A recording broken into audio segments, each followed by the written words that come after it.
नमस्कार साथियों। कल एक वीडियो अपलोड की थी ये आदिशेष शिक्षक कार्मिकों से रिलेटेड, जिसके अंदर काफ़ी सारे साथियों को कन्फ्यूजन है कि मुख्य रूप से कि आदिशेष किसे माना जाएगा और कौन होगा। इसके बारे में काफ़ी कन्फ्यूजन थे और कन्फ्यूजन भी होना था क्योंकि इसके अंदर जो निर्देशालय का जो आदेश था इसमें क्लियरली ज़्यादातर स्पष्ट निर्देश नहीं है कि जिससे आपको स्पष्ट पहचान हो सके कि कौन आदेशेष है और कौन आदेशेष नहीं है। ठीक है, अब इसमें हम दूसरा एक आदेश है जो कि इस आदेश में इसमें हवाला दिया गया है। इस आदेश में उसमें जो निर्धारित मापदंड है उसके आधार पे हम आदेशेष और जो नहीं होने वाले आदेशेष हैं उन दोनों के बारे में स्पष्ट आपको क्लियर पता लग जाएगा। एक बार आप इसमें थोड़ा सा इसका हल्का सा मैं यहाँ पर इसका विवरण बता रहा हूँ। अंग्रेजी माध्यमों का अंग्रेजी माध्यम विद्यालय में शिक्षकों के चयन के उपरांत कार्य ग्रहण के पश्चात ही उन विद्यालयों में पहले से कार्य समकक्ष अचयनित शिक्षक कार्मिकों को आदेशेष माना जाएगा। इसको मैं बता देता हूँ। जो पहले जो कि शिक्षक हैं वहाँ पर कार्यरत हैं इंग्लिश माध्यम विद्यालयों में, महात्मा गांधीयों में। ठीक है, अब जैसे नए टीचर भी उसमें गए हैं जो इंटरव्यू के थ्रू गए हैं, 2023-24 में एग्ज़ाम के थ्रू गए हैं, वे कार्मिक तो अधिशेष नहीं होंगे। लेकिन जो पहले से पोस्टेड हैं वो कार्मिक कहाँ जाएंगे? जो पहले से पोस्टेड हैं वो सभी आएंगे अधिशेष के अंतर्गत। जो पहले से महात्मा गांधीयों में पोस्टेड हैं वो आएंगे अधिशेष कार्मिकों के अंतर, क्योंकि वो अचयनित शिक्षक हैं। और जो इंटरव्यू और एग्जाम के थ्रू गए हैं वो चयनित शिक्षक होते हैं, वो अधिशेष नहीं माने जाएंगे। ठीक है, अब इसमें एक दूसरा पॉइंट है, वो है विद्यालयों में मापदंड अनुसार। अब मापदंड की बात हम आदेश में करेंगे। इसमें जो आगे आदेश दे रखा है मैंने इसमें अलग से आदेश और डाल दिए हैं ताकि आपको ये डाउट क्लियर हो जाए कि अधिशेष वास्तव में है कौन। ठीक है, इसी तरह से ये एक आदेश है। चौथे नंबर पे आपने पॉइंट देखा है कि दिशा निर्देश क्रमोन्नत विद्यालयों से, क्योंकि क्रमोन्नत का काफ़ी ज़्यादा मैटर यहाँ पर काफ़ी है, क्योंकि बहुत सारी स्कूलें क्रमोन्नत हुई हैं 21-22 में। ठीक है, तो उस स्थिति में उनके कौन कौन से कार्मिक अधिशेष होंगे ये भी आपको किसके अनुसार बताना है? मापदंडों के अनुसार। तो ये दोनों आदेश हैं, इनको दोनों चीज़ें आपको क्लियर वहाँ पर होंगी उस आदेश में। तो देखते हैं अब हम उस आदेश की। और अंग्रेजी माध्यम के लिए यहाँ पर यह आदेश है। अंग्रेजी माध्यम विद्यालयों के लिए ये स्तर दे रखा है आपको 1 से लेकर के 12 तक के लिए। ठीक है, क्या है, क्या इसके मापदंड है? 14/6/2019 को ये जारी किया गया था। इसमें आप जो निर्धारित मापदंड है उसको आप यहाँ पर देख सकते हैं। ये यहाँ पर इसके निर्धारित मापदंड है। इनके अलावा जो भी टीचर वहाँ पर कार्यरत है वो अधिशेष की श्रेणी में आएगा। एक प्रधानाचार्य, ये 10वीं तक की स्कूलों की बात कर रहा है ये। ठीक है, कहीं आप प्रधानाचार्य सोचे 12 तक की स्कूल में होगा। 1 से कक्षा 10 तक के लिए बात की है। अध्यापक लेवल 1 का 5 शिक्षक होंगे। इसके अलावा अध्यापक लेवल 2 के 2 शिक्षक होंगे, वो अंग्रेजी और गणित के होंगे। वरिष्ठ अध्यापक ग्रेड 2 के अंग्रेजी, गणित, विज्ञान, हिंदी, संस्कृत, सामाजिक विज्ञान के 6 सब्जेक्ट के 2nd ग्रेड शिक्षक होंगे। 5वां वरिष्ठ शारीरिक शिक्षक 1 होगा, पुस्तकालय दक्ष 1 होगा, प्रयोगशाला 1 होगा, कंप्यूटर शिक्षक 1 होगा। अब इसके बाद यहाँ पर नीचे आप देख सकते हो कक्षा 12 और यदि उसमें कक्षा 11 और 12 भी प्रारंभ होती हैं। ठीक है, तो उस स्थिति में यहाँ पर क्लियर है 5 व्याख्याताओं के पद सृजित होंगे। कितने? 5। तो 5 व्याख्याता आएंगे तो ऑटोमेटिकली बिना कुछ कहे संकाय और विषय के अनुरूप 2 शिक्षक के 2 या 3 वरिष्ठ अध्यापकों के पद क्या हो जाएंगे? कम हो जाएंगे। और कम होते ही वो क्या कहे जाएंगे? अधिशेष कहे जाएंगे। ठीक है, ये चीज़ आपको क्लियर समझ आ चुकी होगी शायद। ऐसी स्थिति में वो क्या हो जाते हैं? अधिशेष हो जाते हैं। ठीक है, और मैं आपको अभी 30/5/2015 वाला जो आदेश है उसमें और क्लियर करेंगे। गैर शैक्षणिक स्टाफ में वरिष्ठ सहायक 1 होना चाहिए, कनिष्ठ सहायक 1 और सहायक कर्मचारी 3 होने चाहिए। ठीक है, अब इसमें इसके बाद ये अंग्रेजी माध्यमों की बात थी। अब इसके बाद जो हिंदी मीडियमों के लिए जो आदेश है उसको भी आप यहाँ पर देख सकते हैं। ठीक है, ये राजस्थान सरकार का जो आदेश है इसको आप थोड़ा सा अच्छे से देखें, क्योंकि इस आदेश के तहत पर ही आप मुख्य रूप से निर्धारण करेंगे।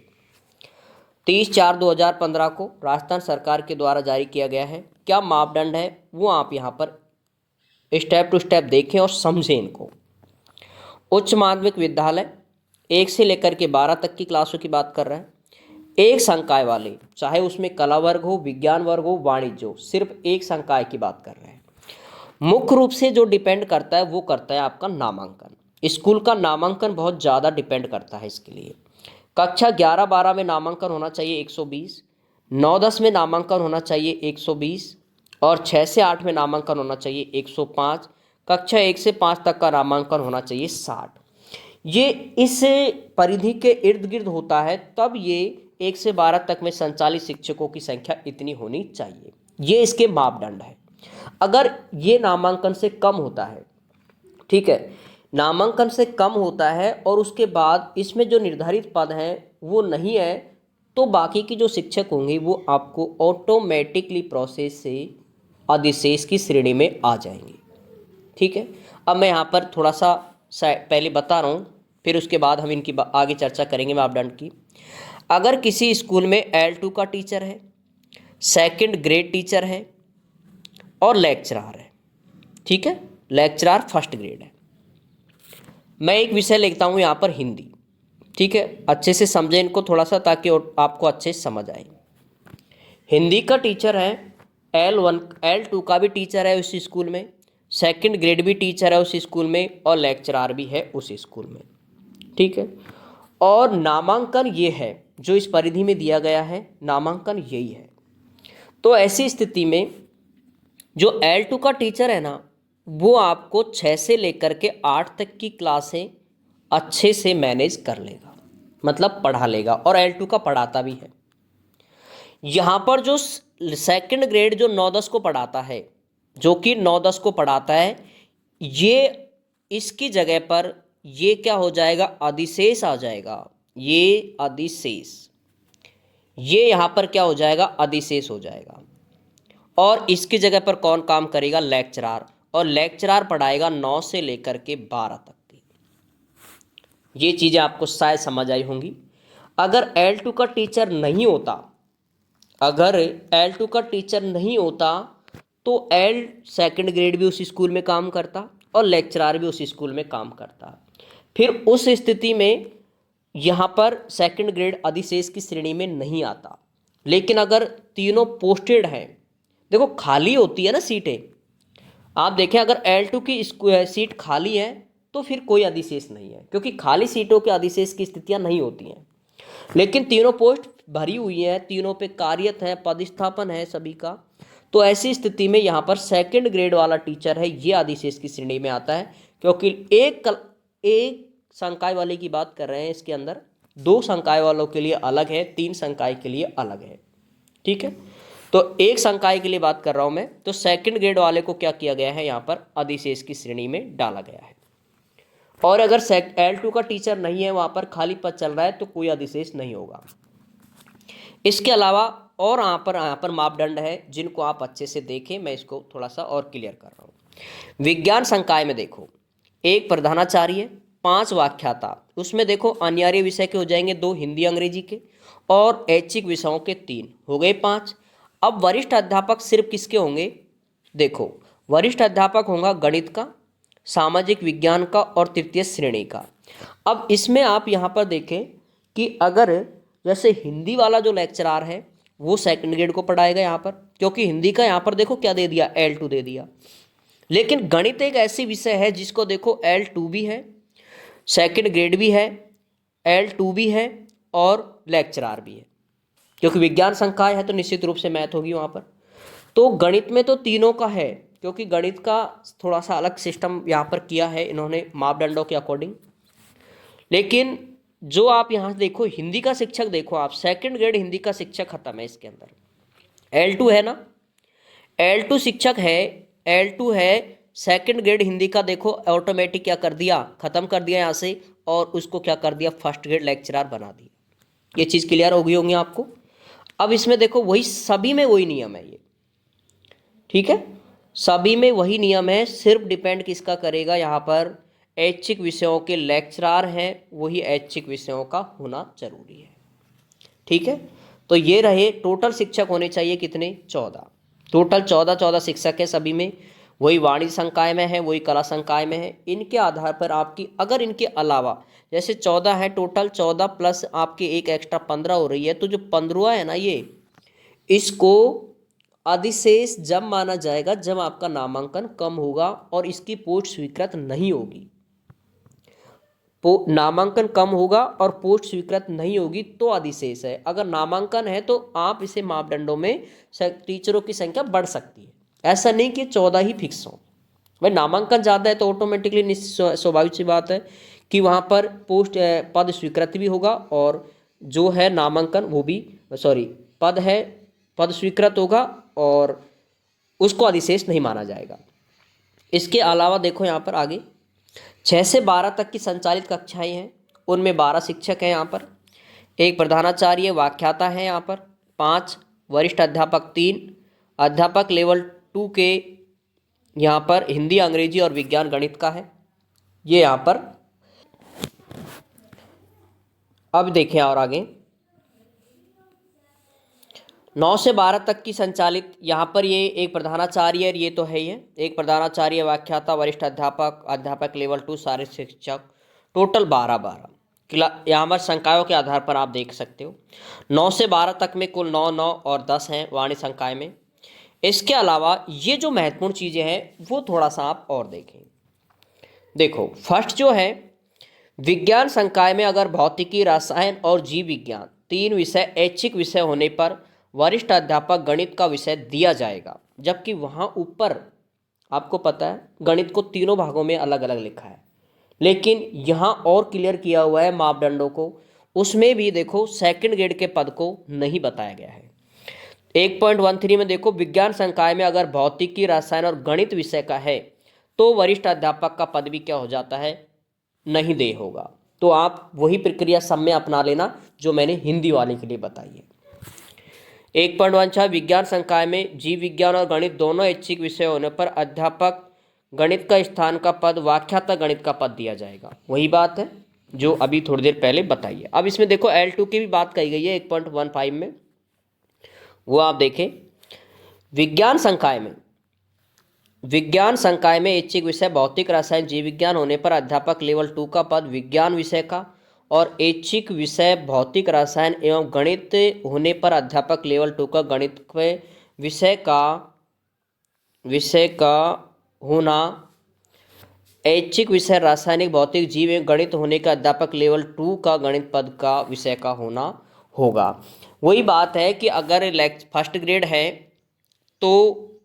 ग्रेड है तो लेवल 2 का हो सकता है, लेकिन सेकंड ग्रेड नहीं होगा, ठीक है।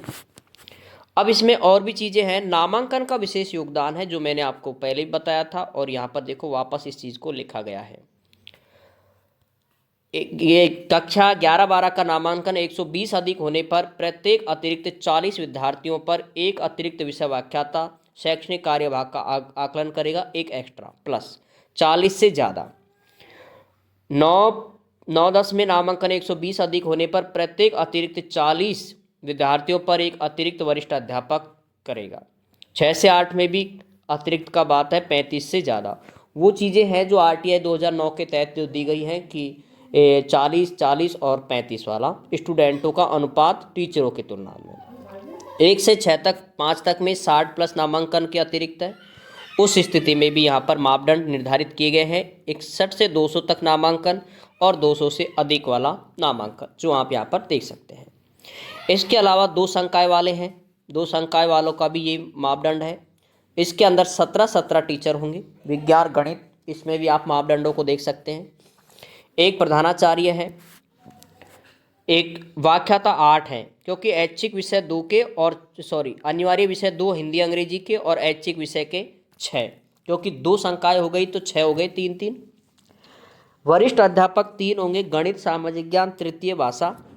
अध्यापक लेवल 2 के भी 3 होंगे, अंग्रेजी, गणित, विज्ञान के। अध्यापक लेवल 1 के 2 और सारे शिक्षक 1, टोटल 17। सेम वही है, दो दो उनका, तो अब सभी में 17-17 है। ये निर्धारित मापदंड है। अब ये डिपेंड करता है कि जैसे नामांकन बढ़ता जाता है तो बाकी ये फिर अधिशेष नहीं होंगे।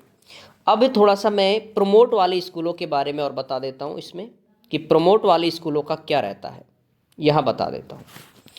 अगर कोई स्कूल प्रमोट हुई है, ठीक है, अगर कोई स्कूल प्रमोट हुई है तो उसका क्या रहता है, जैसे पहले कोई स्कूल 1 से 8 तक की थी, अब वो प्रमोट होकर के कहाँ तक हो गई है, 1 से लेकर के 12 तक में।